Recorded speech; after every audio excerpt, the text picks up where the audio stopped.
Oke teman-teman, di video kali ini saya akan membahas tentang keutuhan demokrasi. Jadi selama ini demokrasi di Indonesia itu memang sudah sedikit rusak.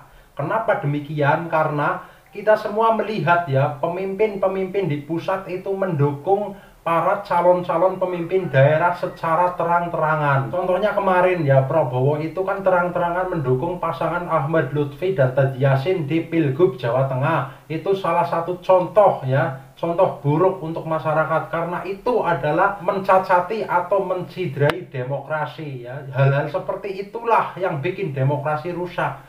Nah, kalau hal seperti ini diterus-teruskan, maka akan seperti apa demokrasi di Indonesia ini? Oleh karena itu, buat kita warga di seluruh Indonesia, nanti di tanggal 27 November di daerah kita masing-masing, pastikan kita pilih calon pemimpin daerah ya, yang tidak didukung oleh pemerintah dan yang tidak diusung oleh banyak partai.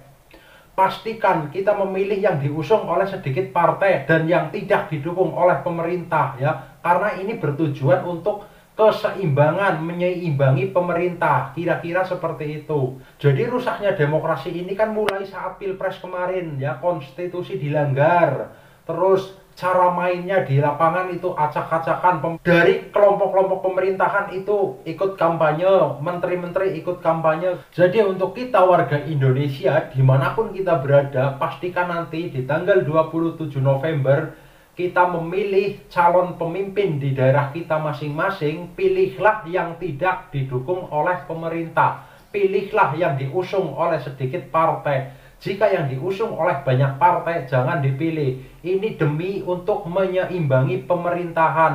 Karena jika pemerintahan tidak ada yang menyeimbanginya, maka nanti pemerintahan akan semena-mena. Jika hal ini diterus-teruskan, maka kemungkinan demokrasi akan benar-benar hancur ya. Kita semua tidak ingin demokrasi di negara ini hancur, oke? Seperti halnya yang disampaikan oleh Pak Ganjar Pranowo kemarin di Jakarta. Silakan teman-teman simak video ini. Saat ini kan ada dua pasangan yang bersaing khusus di Jawa sendiri, gimana? Ya nggak apa-apa ya, adanya calon kita lihat kompetisi. Untuk peluang dari PDIP sendiri kan Mas Andika, Pak Lutfi yang notabene katanya didukung Kim. Iya memang didukung, bukan katanya.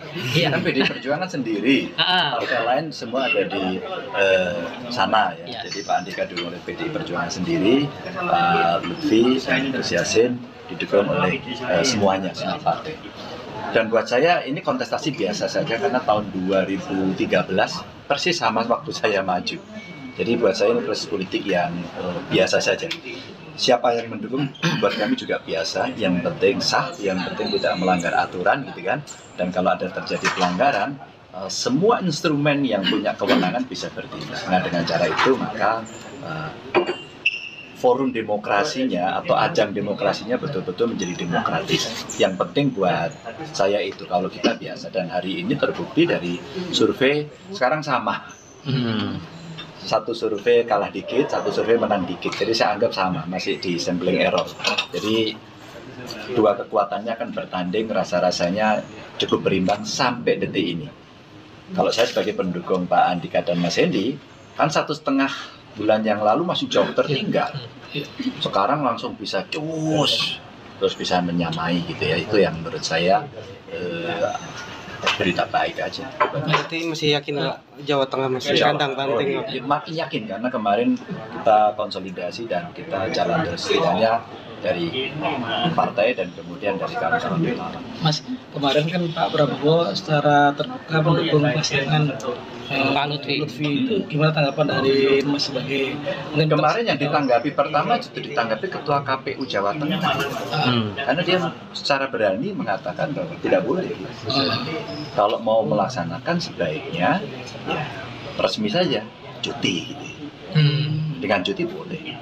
Kan dia mengatasnamakan Ketua Umum Gerindra. Tidak dong. Coba Anda lihat intensinya. Kayaknya Anda salah lihat berarti videonya.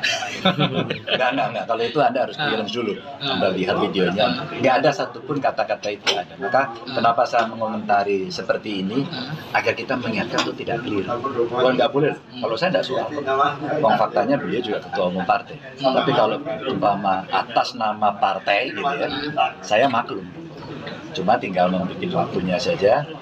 Untuk kemudian nanti dia cuti tidak cuti, aturannya ada dan itu diomongkan oleh KPU. Menurut saya KPU fair ya, tinggal nanti kan soal berani atau tidak mengatur seperti itu. Nah ini Pak, ini kan ada keluhan dari Pak Andika, tim Andika soal Bawaslu Jateng yang kurang greget dalam menangani netralitas kepala desa, kemudian ASN yang di Jateng yang selama ini dilaporkan oleh tim Pak Andika dan jarang mendapat respon yang positif. Itulah yang saya katakan tadi di awal, fungsi para penyelenggara pemilu mesti on. Maka kalau tidak, nanti kepercayaannya hilang. Maka kalau kemarin saya mengapresiasi, saya agak sedikit melihat fakta data gitu ya. Panwas Jateng keren loh kemarin, dia mendatangi